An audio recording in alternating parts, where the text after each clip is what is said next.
Hallelujah, my dear friends. Good evening. I greet you tonight again in the name of the Lord Jesus Christ, who is our Lord, who is our Savior. He is our friend. He is our King. Yes, welcome. You are so welcome. From wherever you are watching, you are mostly welcome. And you are welcome to greet me as well and tell me from where you are watching. Don't be scared to tell me from where you are watching, because there are people who say they from different countries who say they are watching. You're welcome to greet me and say from where you are watching this live streaming. You are so welcome. Tonight we have word ministry, and as you are tuning in often will know that I don't have a ritual, but I like to do a proclamation before I start with the word. And the reason why I like to do it is because I know that there is power in the Word of God, and therefore there is power in making declarations as well. And tonight I again want to declare this is God's Word. It was inspired, the whole of this word was inspired by the Holy Spirit. Even though people of old has written it, the Bible says it was inspired by the Holy Spirit. And this is the truth. And Jesus said, we will know the truth, and the truth will set us free. Now tonight, even if I would just read Scripture, without any preaching or teaching, just by reading or listening to the Word of God, it has the power, it has the ability in it to bring change in our lives. Even you, when you are at home and you every day, when you read Bible, expect that when you read the Bible, that God will speak to you, and that the word will touch you and will bring change in your life, and that it will feed you spiritually. And I've said it before, I want to say it again. As God told me that when I read the Bible, when I take the Bible and open it, I must have an expectancy to receive something, to hear God's voice speaking to me, to speak to me throughout these pages. When you do it at home, have an expectancy. When you go to church, and even tonight, have an expectancy and say, Lord God, I expect that you are going to speak to me. So have an expectancy that God is going to speak to you, and that you will learn something, and that it will be of food to your soul, and that it will help you to grow spiritually, and that it will equip you. Hello, Janine, welcome to you, and every other person who is watching. You are more than welcome. And tonight I'm privileged. I have a visitor here with me live. It's the first time that it's happening, that I have an audience, and even tonight it's an audience of one, and it is my good friend Nico, who came to visit me, and he said he wants to join and sit in while I'm preaching, while I'm bringing the word. So Nico, you are more than welcome. Hallelujah. Hallelujah. Now last week we looked at, I talked about cast out all the clutter. And as I told you, God, the Holy Spirit, so clearly gave that words to me: cast out the clutter, and then walk in the anointing. And we looked at the Lord Jesus as well, who was anointed, and how it is written in Acts 10 verse 38 that Jesus was. Janine also greets you, Nico. And Janine, Nico says hi. How Jesus was anointed with the Holy Spirit and with power. And Luke 4 verse 18, Isaiah 61, we looked at that, about Jesus being anointed and we then also anointed. And tonight I want to just carry on talking about the anointing and the fact that we as believers must also walk in the anointing. And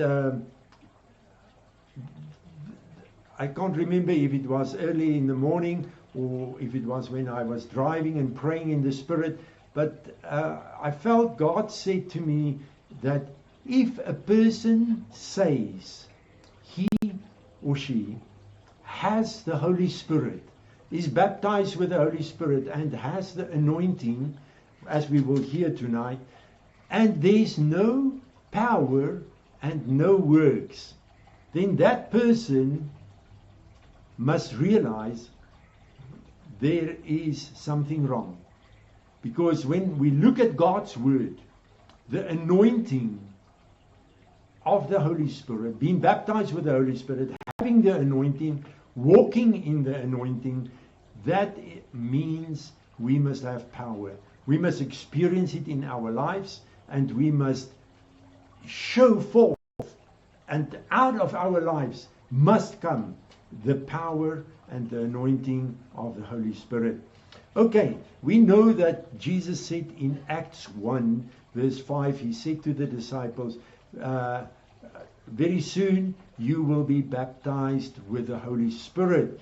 And in the very well-known Acts 1 verse 8, Jesus said, you shall be baptized with the Holy Spirit and with power, and you shall be my witnesses. And can I just say again that the baptism of the Holy Spirit is not, as we have looked at it previously, equal. Baptism of the Holy Spirit is not equal to speaking in tongues, because I told you that is how I grew up in my early life in the Pentecostal church. That is what I thought. Baptism of the Holy Spirit is speaking in tongues. No, baptism of the Holy Spirit is to be filled with power, be endued with power, so that we can be witnesses. And as Jesus said in Mark 16, if you believe, these signs will follow you. So baptism of the Holy Spirit is, and walking then in the anointing, is to be witnesses for Jesus, to tell the world about Jesus, to let the world take notice of Jesus, who he is, what he is, and the fact that he is in me and his Spirit is in me. Now in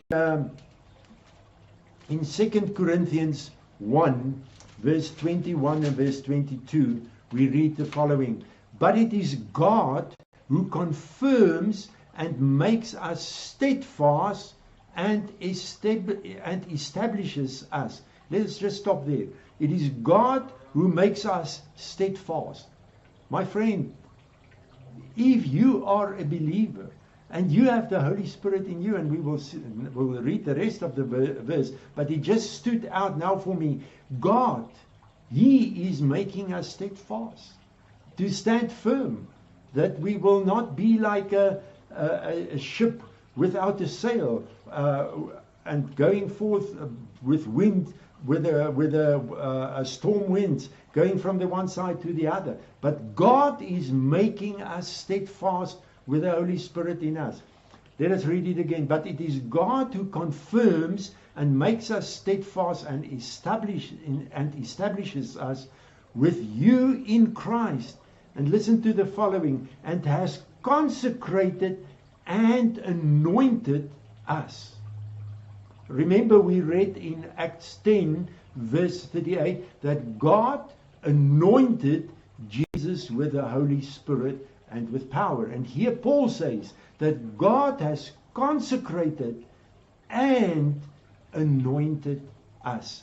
So when you were baptized with the Holy Spirit, God gave you power. He anointed you, and he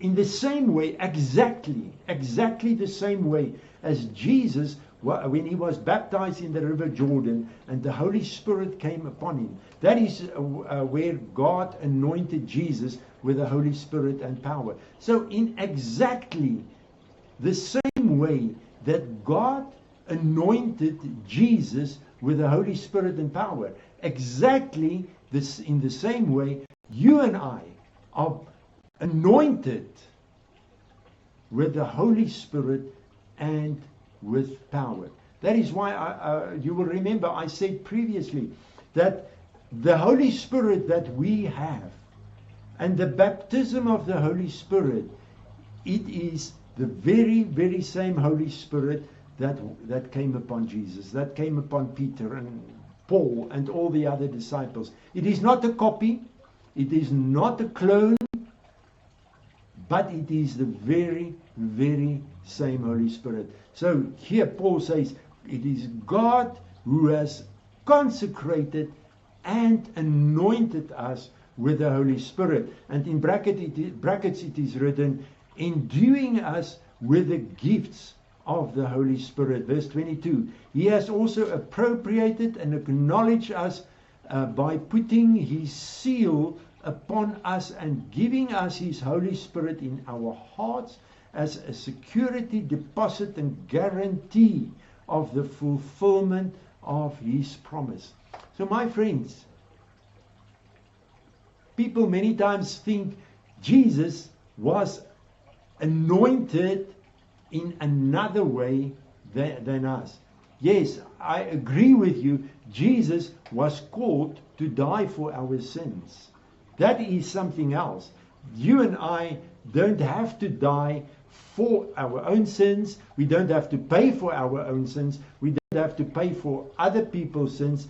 But when it comes to the anointing of the Holy Spirit, what you and I receive is exactly the same as what Jesus received. The anointing, the fact that Jesus was anointed with the Holy Spirit and with power, and he did many miracles, he was doing good and destroying the works of the enemy as he was healing people. That is according to Acts 10 verse 38. In exactly the very same way, you and I are anointed with the same Holy Spirit and anointed with the Holy Spirit and with power.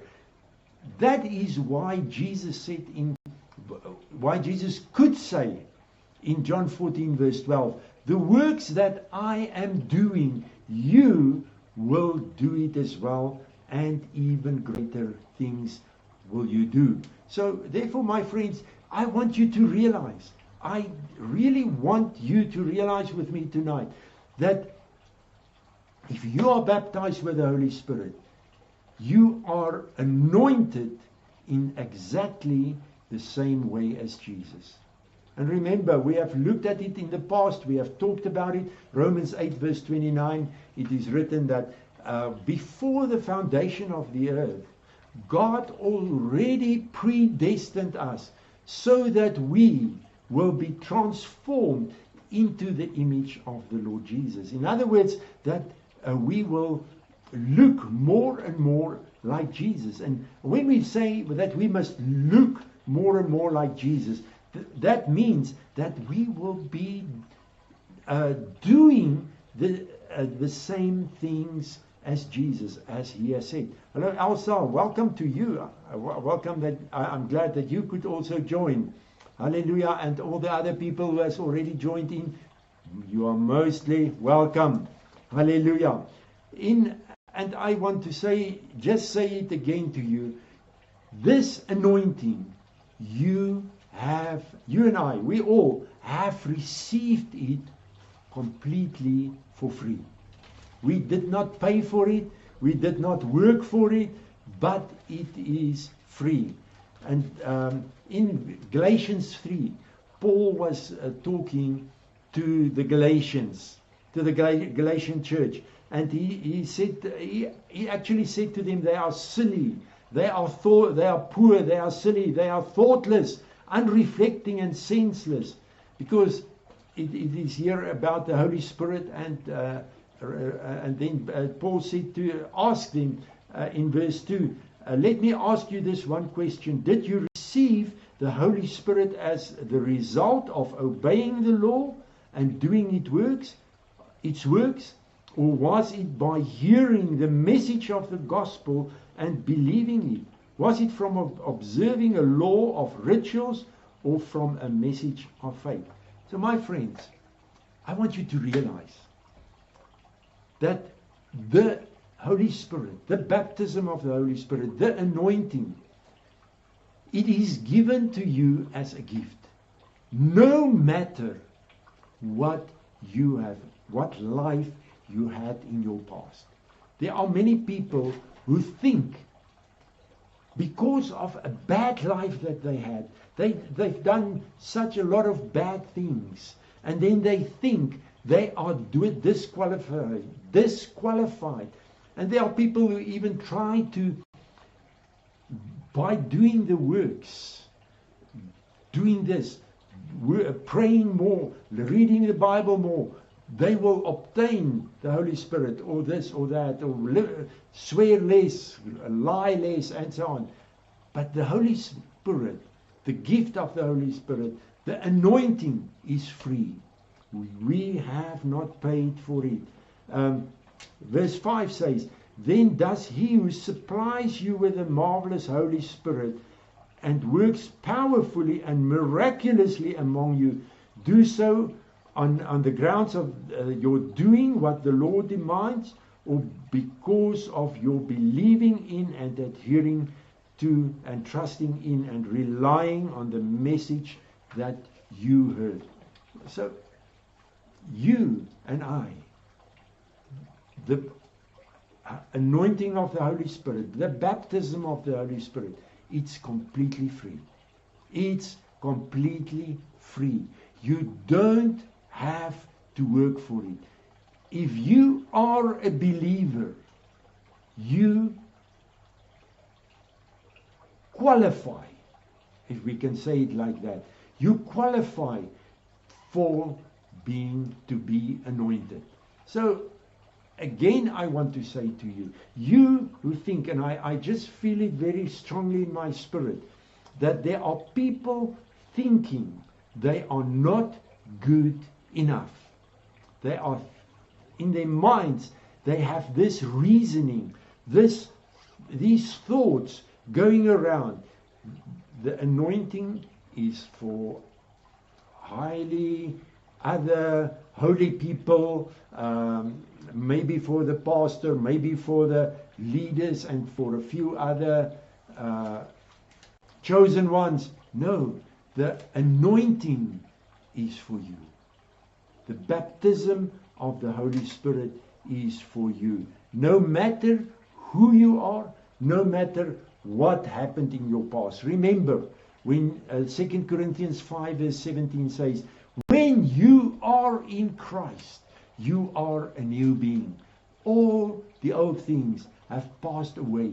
It has become new. So therefore, you, my friend, if you up to now thought you don't have the anointing, you are not worthy for the anointing, you have the anointing. Galatians, we can now just look at Galatians 5 verse 16. And again, our friend Brother Paul saying, but I say to you, walk and live in the Holy Spirit. So walk and live in the anointing. That means you and I, whoever we are, we must not only be anointed and operate in the anointing when we are at church, when we have let's say a home cell or a cell group at home, or when we are going on an outreach, maybe going specifically to pray for people in the streets. No, we must walk and live in the Holy Spirit. We must continuously, like the Lord Jesus, wherever he went, he was walking in the anointing. He was ready, and that was what his purpose was, what he was living for. He was living in the anointing, operating in the power of the Holy Spirit, operating in the gifts of the Holy Spirit. And that is what Paul says to us tonight. Walk. That is Galatians 5 verse 16. But I say walk and live in the Holy Spirit, responsive to and controlled and guided by the Holy Spirit. We must walk in Him constantly. And then Paul says, when we walk and when we live in the Holy Spirit, when we do operate in the anointing, then you will certainly not gratify the cravings and the desires of the flesh, of human nature without God. The clutter that we talked about last week. You will remember what we said about the clutter, what we defined as clutter. So when we walk in this anointing that we are anointed with by God Himself, not by the pastor, because I can pray for you, Father, for the baptism of the Holy Spirit. Yes, I can lay my hands on you, but I cannot anoint you. I can anoint you with oil, but the spiritual, the anointing with the Holy Spirit, that is God doing it. Remember, Jesus said, John the Baptist said, I baptize you in water, but He who comes after me, He will baptize you with the Holy Spirit and with fire. So it is God who is anointing us. And baptizing us with the Holy Spirit. So when we walk in the anointing, then we will not, the cravings and the desires of the flesh will not have an influence on us. Because we are dead. Because Galatians 2 verse 20, Paul says, I have been crucified with Christ. It's no longer I who live, it is Christ who lives in me. And when Christ lives in me and I'm walking in the anointing, then I'm a dead person. I'm dead. So the cravings of the flesh cannot get a hold on me. Verse 17, for the desires of the flesh are opposed to the Holy Spirit, and the desires of the Spirit are opposed to the flesh.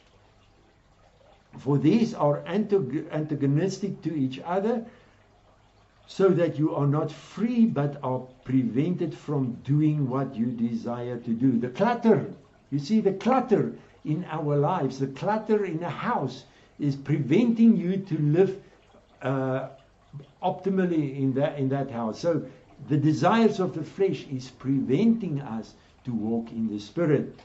Verse 18, but if you are guided, led by the Holy Spirit, you are not subject to the law. My friends, have you ever meditated upon this?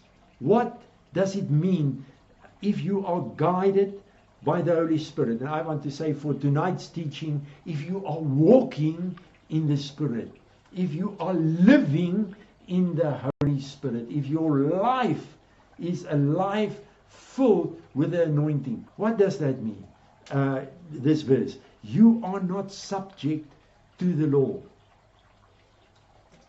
Once when I prayed and meditated upon it, God said to me, the more we are led by the Spirit, in other words, the more we walk in the Spirit, the more we will enter into the realm, the area where God is working.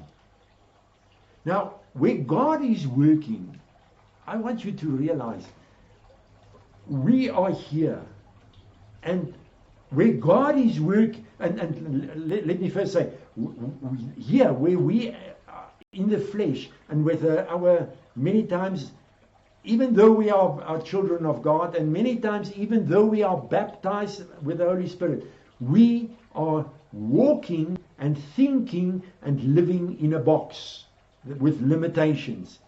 But where God works, where God operates, there are no boxes, there are no limitations, there are no boundaries. There is complete openness, complete freedom. Then God said to me,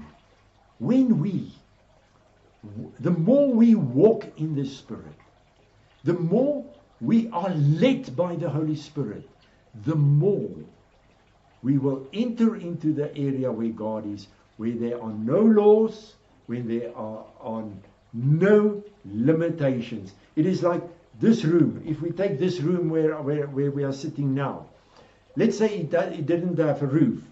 When we are here, there are walls all around us, windows, a door, and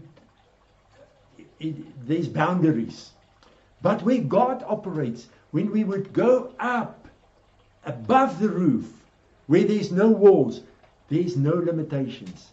So therefore, the more we walk in the Spirit, the more the Holy Spirit is leading us, the more we will enter into the area where there are no laws.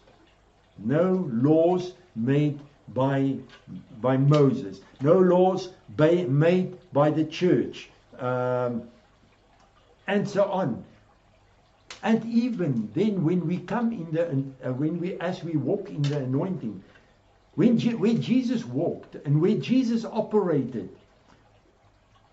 when he saw someone that was, for example, lame, let's think of the lame man or the crippled man there at the bath of Bethesda. Jesus didn't think, oh, this man, for how many years was he laying here? Or, okay, let's go away from Jesus to Peter and John. When they came to the temple entrance there, the gate beautiful. When they ministered to that man, there were no boundaries in their minds. This man was born like that.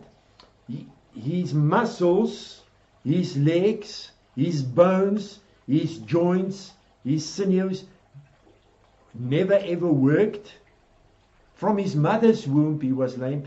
There were no boundaries in their minds. They were living above that. They were walking in the Spirit, anointed with the Holy Spirit, and there's no laws. And you see, that is where we, as believers, as Spirit-filled believers, anointed by God with the Holy Spirit, being filled with the anointing, that is where we must head to. That is where we must go to, where there are no laws. When we see someone sick, someone blind, someone who cannot hear, someone with a genetic disease, for example, let's say someone with dementia, Alzheimer's, whatever the case might be, whatever the sickness or problem or issue is, we must get to the place where those issues are not having an influence on us, where we are walking by the Spirit in the anointing and having no laws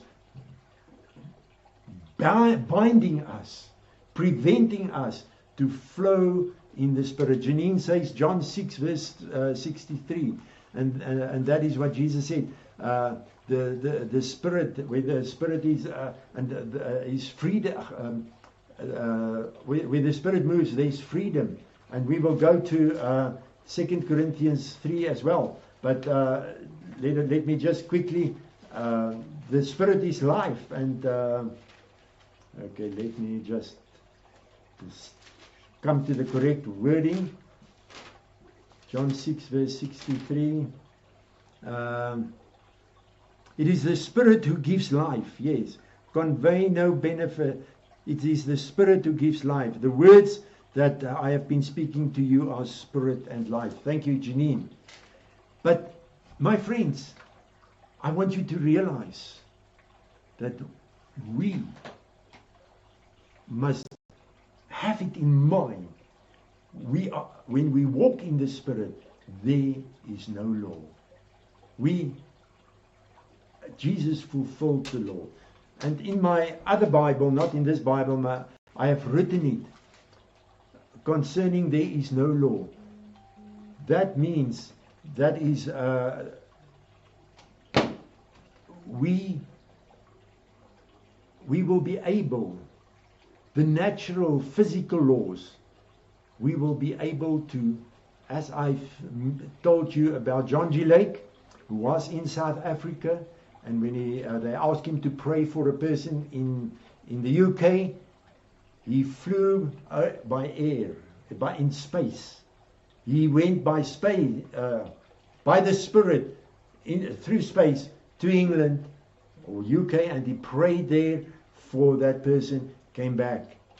I told you about the pastor there in Zambia, the two pastors who came to the river, and the young pastor said to the old pastor, they are waiting for us at the church. How will we get over the river? The river we will die if we try to cross the river. And the old pastor said to him, young man, just go onto your knees. We'll pray. And when the young man opened his eyes again, the young pastor, they were on the other side of the river.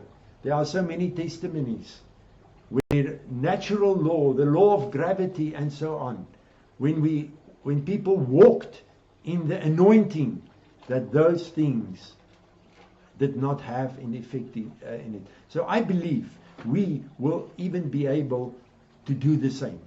That we will be able to move from here to another place to pray for people. That we will be able to cross a river that's in flood. And so on. That we will even go through the walls to minister to people. We must just realize, my friends, that the baptism of the Holy Spirit that we have is the same as what Jesus was baptized and the disciples were baptized with. The anointing, what God has anointed us with, is the very, very same as what Jesus was being anointed with. If we look at 2 Corinthians 3, and you will know that I have mentioned this so many times in the past as well, and that is where Paul talked about the law and the effects of the law, and Moses going up to the mountain, coming back from the mountains with his face shining, and then he had to put on a veil so that the people could not see when the glory of the anointing was gone. And then Paul says the following in verse 17, 2 Corinthians 3 verse 17. Now this, okay, no, let me read from verse 14. In fact, their minds were grown hard and calloused. For until this present day, when the Old Testament is being read, that is the law, that same veil still lies on their hearts, not being lifted, that in Christ it is made void and done away. Because the Lord Jesus, remember, we've said it so many times, the Lord Jesus, He fulfilled the law. The law came to an end. He fulfilled it. And when Jesus fulfilled it, He has done a perfect work. He has not done half a work. He has not just paid a deposit.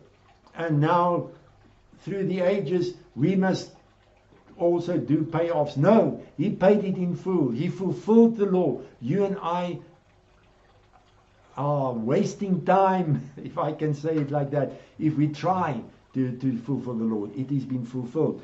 Then verse 15, yes, down this very day when Moses is read, a veil lies upon their minds and hearts. But whenever a person turns to the Lord, the veil is stripped off and taken away. Now the Lord is the Spirit, and where the Spirit of the Lord is, there is liberty. There is liberty. There is freedom. There is emancipation from bondage. Sorry for my struggling over the words. But the message is, where the Spirit of God is, where the anointing is, My friends, there's freedom.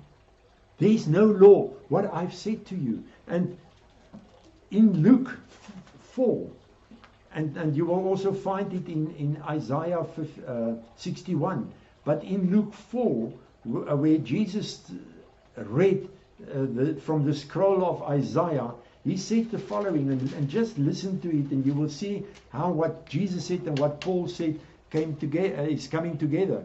Jesus said in Luke 4 verse 18, the Spirit of the Lord is upon me, because He has anointed me. So again, the Spirit and the anointing goes together.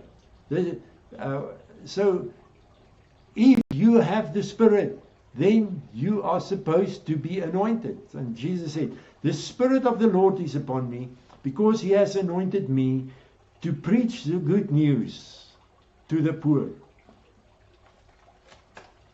If you have the Spirit, you are supposed to preach the good news.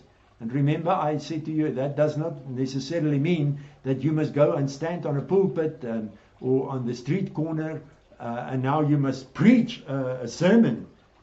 Preach the good news is preaching through your life, walking in the Spirit, walking in the anointing. Preach the good news to the poor. He has sent me to announce release to the captives and recovery of sight to the blind. But let us just look at the following words. He has sent me to announce release of the captives. Is that not freedom? So you and I are anointed. And where we are, and when we walk in the Spirit, there are no law. There's freedom for us. And what we have, what we received from God, this freedom, we must also go and proclaim it. Then Jesus went on saying, recovery of sight to the blind, to send forth, deliver those who are oppressed, crushed, and so on. So my friends, are you born again? If someone is maybe listening tonight and you are not born again yet, the invitation is open to you to accept Jesus as your Savior. Because you cannot be anointed if you are not born again. You cannot have the Spirit of God and walk in this wonderful life if you are not born again. So if you are not born again, I invite you to accept Jesus as your Savior. And I also invite you are welcome to send me a message, maybe on Messenger, and my cell phone number is on Yannick Creek Ministries Facebook page. You can send me a message on WhatsApp, on Viber, on Telegram, or whatever way you can send me a message, and I will pray with you. But to accept, become born again is to accept what Jesus has done on the cross, that He has carried your burdens, your sins. He paid for it in full, and therefore you can just accept what He has done and make Him the Lord and King of your the Lord and Savior of your life, make Him the King of your life. And then, to you who are born again, you are baptized with the Holy Spirit. My friends, there's so much more that I could say and that I would love to say, but I think for tonight, I want you to just realize that the anointing that you have, many times people think about the people being anointed, and I'm honest with you. Those years after, when we went from the traditional church to the Pentecostal church, and when I was baptized with the Holy Spirit, I really did not know, I did not think that I was anointed. I really did not know that. It was only many years later that I realized that when I have the Holy Spirit, that I am anointed. So I want to say to you tonight, if you have the Holy Spirit, if you are baptized with the Holy Spirit, you are anointed with the same anointing as Jesus, the same power the Father gave to you. So Jesus was anointed with the Holy Spirit and power, and so are you also anointed with the Holy Spirit and power. And therefore, you must walk in the anointing. And me too as well. I'm not excluding myself and coming to you as this high and mighty guy. No, I'm included in this. But I invite you to, firstly, I invite you to realize that you are anointed. That you are anointed. I want you to realize, secondly, that you do have the same power that Jesus was anointed with. Now, you and I must walk in the Spirit. We must walk and live in this anointing. And the more we will walk in the anointing, we will experience it more and more. That the desires of the flesh, the things that we see around us. Remember, Paul said that we must not be moved by what we see, and we must walk by faith, and not by what we see and what we hear, and what the internet is telling us, and what social media is telling us, what the television is telling us. No, we must walk in the anointing. We must walk more and more in the anointing. It must become a lifestyle. So it is walk and live in the anointing. And then, when we do that, we will experience how the things of the world, the things of the flesh are becoming, as that old Pentecostal song says, it will become strangely dim. And then we will enter into the area where God is operating, where there are no limits, where there are no boundaries, where there are no laws, and where we will start to have the same works as Jesus, do the same works. I have said it before. In the past, before and I'm not all, I don't know everything yet. I told you that if I would live up to 200 years, I would still not know and keep on knowing God. There will still be things that I don't know. So I do not claim that I know God. But previously, I did not really think or realize that we can do the same works as Jesus. I just thought it is for some other people. I did, concerning the anointing, concerning walking in the Spirit, was something that I was not thinking is for all the believers. So I tell you tonight, accept it. Believe God's word. If you do not believe what I say tonight, just go and read God's word and realize that you are called to do the same works as Jesus. Jesus said in John 20 verse 21, he said, Father, as you have sent me in this world, so have I sent the disciples. And that applies to you and to me. We are called to do the same works as Jesus. And as I said before, previously, this is actually what I wanted to say. Previously, I was on the lookout for miracles to happen. When will a miracle happen?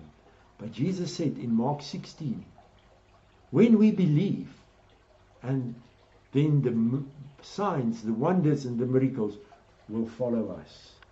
It will not be needed for us to take up binoculars, to take a telescope, seeking the miracles. When we believe and we will walk in the anointing, we will see how signs, wonders, and miracles, the same works as Jesus has done, will start to follow us.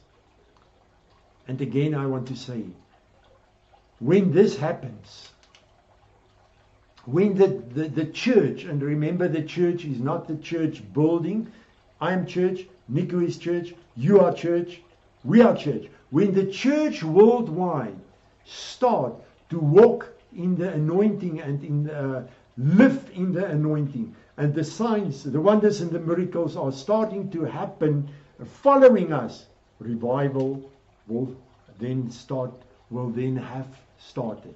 So I invite you tonight, realize it, that you are anointed. And then because you are anointed, walk and live in the anointing. Live in it. Let it become part of your life. Let the anointing not just be part of your life on a Sunday morning or whenever you go to church.